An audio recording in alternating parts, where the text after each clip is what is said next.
निवडणुकीपूर्वी मला बदनाम करण्याचा प्रयत्न करण्यात आला असा आरोप रश्मी बर्वे यांनी केलाय। जात प्रमाणपत्र पडताळणी प्रकरणी हे आपण प्रकरण पाहतोय आणि निवडणुकीपूर्वी मला बदनाम करण्याचा प्रयत्न झाला असं सुद्धा आता वक्तव्य रश्मी बर्वे यांनी केलंय। तर समितीची कोणतीही नोटीस मिळाली नव्हती असं सुद्धा त्या म्हणतात। गोरगरिबाच्या महिलांनी किंवा गोरगरिबांनी काही निवडणुका लढवायच्या की नाही असा एक प्रश्नचिन्ह इथे उमटलेला आहे।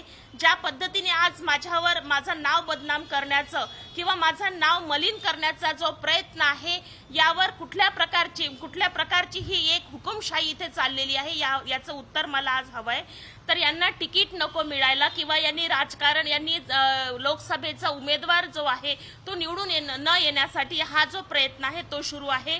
पण जर आपल्याला असे षडयंत्र रचायचे आहे तर हे षडयंत्र आपण निवडणुकांमध्ये लढवा, निवडणुकांमधून आपण स्पष्ट करा, एवढंच मी आपल्या सर्वांना सांगते।